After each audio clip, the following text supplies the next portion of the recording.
would you do you partake in any of the religious sort of festivities that you've seen as you've traveled?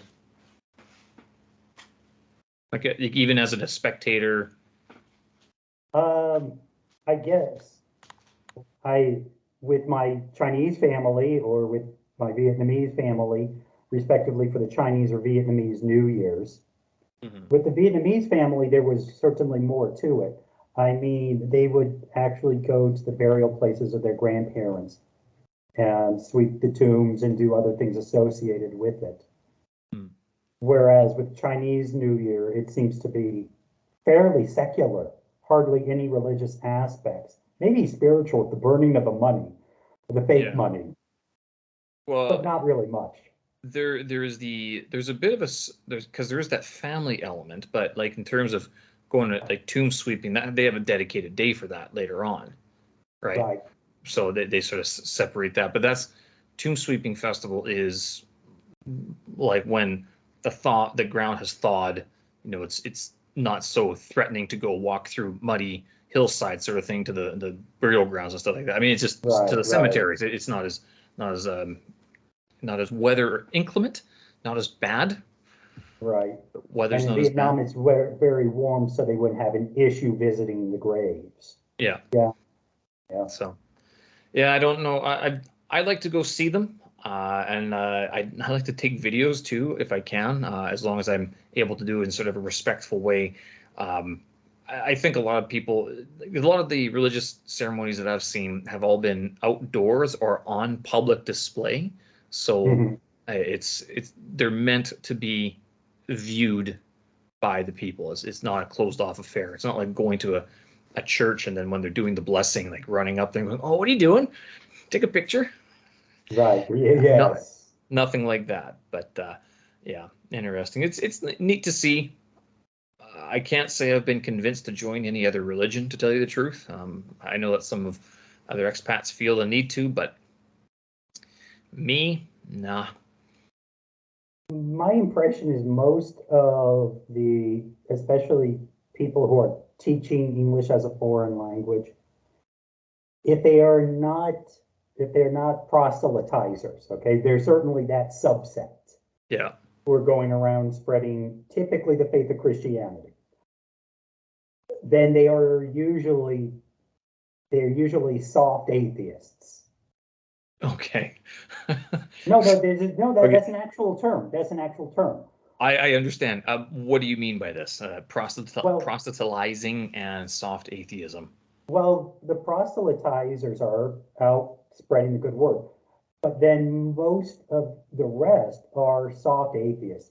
They don't believe in God, Hmm. or but they haven't really thought about it, and they just don't care. Yeah. And That has typically, been I've seen that those people typically didn't grow up in a religious family to begin with. Like religion had not been a oh part of their growing up, and probably not part of their parents growing up as well. So it's sort of one of those generational things that yeah. if they were religious beforehand, it's sort of it dropped by the wayside. The proselytizing, that would be very much a U.S. American traveler thing to do. You don't see Canadians doing that very much. Well, to be clear though, typically or commonly, I should be clear. I should be better in my choice of words. Southern Baptists and Mormons. Yeah, If they yeah. are proselytizing, typically they're one of these two groups from one of these two groups, or Hmm. Jehovah's Witnesses. But Have you met a lot of these subsects, like in your travels? in my travels, not that I was aware of. Growing up in Kansas, there were Mormons, and I had Well, Mormon yeah, but I mean friends. that's right. That's But Kansas. overseas, I mean, the proselytizing ESL teachers that you've Um, mentioned. Yeah, like I can't think of yeah, anyone who would sort of be spreading the good word, as you said, like the word of the Bible or but um, baby Jesus. but the thing is that typically I was teaching in academia, universities, Yeah. and it was more than just conversational English. And in academia, Western academia are very hostile to the idea of God in general. Right. And speaking about it in class as well, sort of sex, religion, and politics. Those are three things that if you want to lose a friend, talk about them, and if you want to get your boss on your tail, talk about those in class.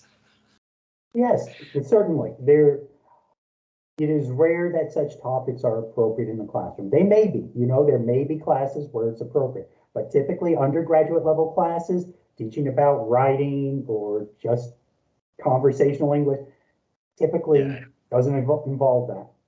Yeah, no, Definitely. I would shy away from those conversations as well because it's hard to explain and everybody has their own opinion and it can lead to bad feelings or mixed feelings that aren't conducive to learning. And you do want your classroom to be a safe space where people can practice their language abilities without fear of sort of being criticized for their opinions and not Right. just their language abilities. Yes.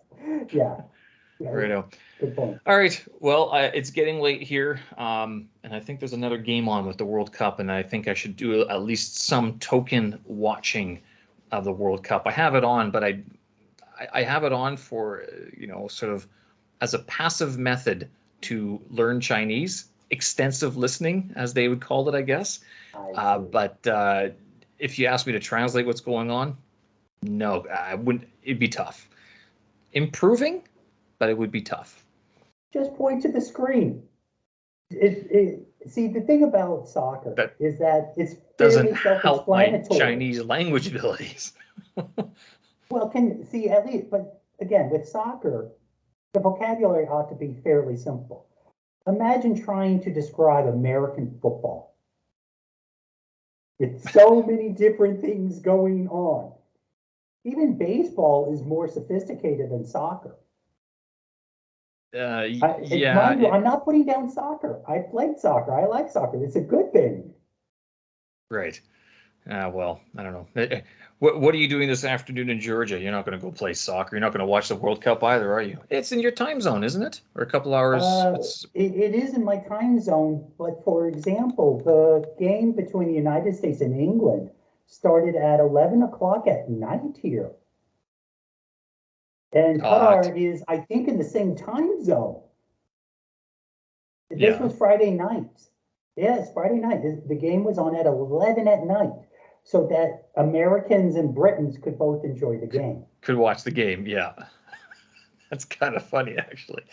Well, they aren't they sponsoring the? A lot of sponsors come from the United States and from well, Europe is a huge market, right? But the other reason is, it dawned on me. Remember how the World Cup's usually in the summer? Yeah, Well, good God, Qatar in the summer, the it's very highs hot apparently. are 50, Yeah. 55 degrees Celsius.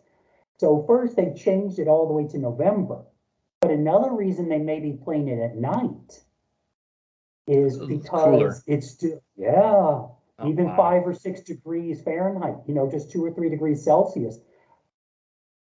That means fewer air conditioners Yeah, running, less electricity being used. that's that's a good point. Do you agree with that movement? We'll cover this topic, then I'll let you go. Do you agree with that idea of moving the World Cup games from its traditional August sort of, or making that modification on a global scale? Do you think it really matters?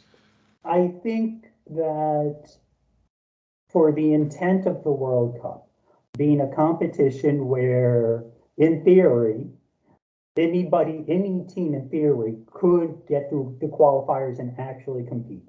And the point is to have teams from other places in the world maybe meet, talk to each other, play with one another and their fans too. All right, it makes sense. I understand that, especially the soccer isn't so loved in America, so it really didn't mess. It didn't. But I know that because of when the qualifiers were, it messed around with the Bundesliga in Germany, the Premier League, the Spanish, and the Italians. I understand that. This is the first time I think it has happened, Yeah, and I think if that they was the are big deal. Yeah.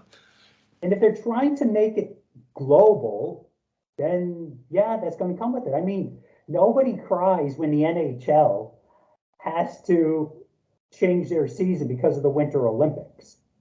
The NHL cries about it. Yeah, but the rest of the world ignores. Right. Yeah, the rest of the world's like, who's the NHL? But the NHL's like, yeah, the National Hockey League. So that's the big hockey league Yeah, but the in Europeans Canada are and the United happy. States.